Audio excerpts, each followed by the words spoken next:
Hello, and welcome to the LifeWorks podcast. I am your host, Mark Botros. I'm so glad you decided to join me today. In this episode, we will be talking about email common sense, time management, 9 ways to finally conquer email and get time back. In my previous episode, we talked about writing the perfect email. For some of us, writing good email may be second nature. However, where we might struggle is in managing time where email is concerned. Often we get into the office and the first thing we do is jump into email and allow numerous non-priority items to suck the day and the life right out of us. None of us wants to admit that we have an opportunity for growth when it comes to something as basic as email. Hey, myself included. So I put together this post to give both you and I a good reminder on what good email time management looks like. To manage email effectively, though, I recommend the following time management principles and actions that have worked for me in the past. 1. Be ruthless. Email is a relentless force of nature that will never stop flooding your attention with news, scores, stock tip teasers, limited time offers, words of the day, newsletters, notifications, social media updates, action items, and only an occasional personal note that has any meaning to you whatsoever. Email is unforgiving. It doesn't care about your time. It doesn't care about your feelings. It doesn't care that you are overwhelmed every time you check it. It's not personal. It's just the nature of email, which means that we have to decide what our relationship to email is going to be. Will we control it and set our own priorities, or the other way around? If we master email, we will have more mastery of our time. So be ruthless. And don't apologize for wanting to create more time for more important things. 2. Touch emails once. Delete it, delegate it, organize it, schedule it, or act on it if it can be accomplished in about 3 minutes or less. I learned this trick from a couple of productivity gurus, Michael Hyatt and David Allen. And they recommend touching email only once and doing something with it right then and there. 3. Check email 3 times a day, or less if possible. If you are in a knowledge work job, you probably don't need to check your email constantly. You can space out when you check your email to a few times a day, if that. The key is to check email the least number of times possible. You can check it in the morning, at around noon, and in the mid-afternoon to catch any pertinent communication for the remainder of the day. However, if you are on a critical project, a proposal, in a real-time customer service or technical support environment, you may need to monitor email more regularly if that is directly part of the way that environment does business. In those types of mission-critical environments, if you can get away with doing it once per hour, that should allow you enough time to do your work. 4. If you need it fast.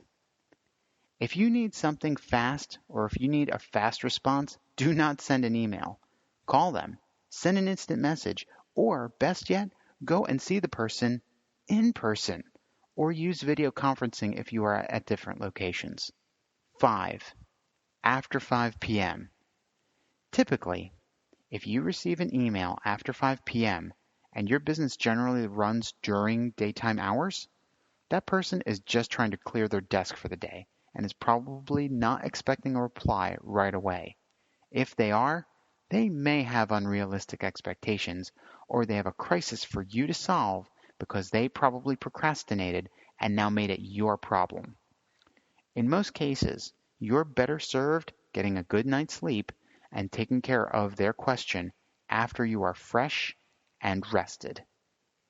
6. Use rules and filters. Your inbox should only allow those items that are of most importance to you. Many emails are routine communications, notifications, and updates that don't add any value except knowing that something happened.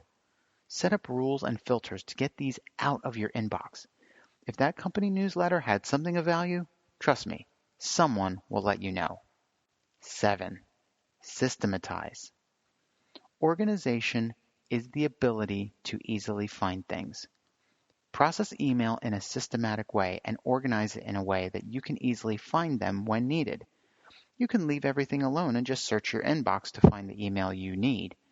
You can use folders to organize your emails, or you can organize by person, project, customer, or some other way that your mind organizes information. Psychologically, if you are at peace with the way your email is organized, it will do wonders for your sanity. 8. Set appropriate times to respond to email. Check your email only at scheduled times and places when you are able to respond to email. It does you no good to check email right before bed if you can't do anything about it. Otherwise, you'll just stay up thinking about the email you need to send. More than likely, it can wait until the morning. 9. Try waiting an hour. If you are able to do it, try waiting 1 hour before responding to your email first thing in the morning. That first hour will allow you to work off a priority item, and then you will be effectively warmed up enough to respond to email. You will also feel more accomplished if you made progress on a priority item. If anyone was expecting a response that morning, they will have waited only an hour, and typically people sending email don't always expect an immediate response. That's why they send an email. You will find that most items transacted over email are not time sensitive. If that person wanted something right away, they would have come to you directly, in person, over the phone, or over instant message. 10. Templatize. Many of our emails consist of the same words and responses that we use over and over again. Or sometimes we might send the same type of email on a routine basis, like a monthly project update or a weekly status report. Why not create templates for these routine communications? If we can find some way to create templates for our usual greetings and responses, that will save us considerable time. One way to templatize is to make use of signatures. In an email signature, you can put all the elements of communication that you typically use, greetings, closings, etc., which helps you get off the communication task more quickly and move your day forward. Number 11, and last but not least, go in person. If you need to send more than 3 emails to resolve a question, you need to actually talk with that person in person. Email will only prolong the question or issue. The best communication approach in order is in person, video conferencing, phone, then text-based communications like email, social media, or texting. Most email communication doesn't add value to our work or our life. When we can control the flow of information and communications that come to us in a disciplined way, when we can sift through the junk and get to priorities, when we can see email as an inferior communication approach and use better communication and time management strategies, we will be happier and more productive. My hope in sharing this advice with you is that you and I will make better use of email and make more time for the things that matter most in life. If you enjoyed this episode, please subscribe or leave a rating. To stay connected, I would encourage you to sign up for my free updates at markabotros.com, and you'll never miss a post or an episode. You can also join the conversation by leaving a comment on my website or on social media.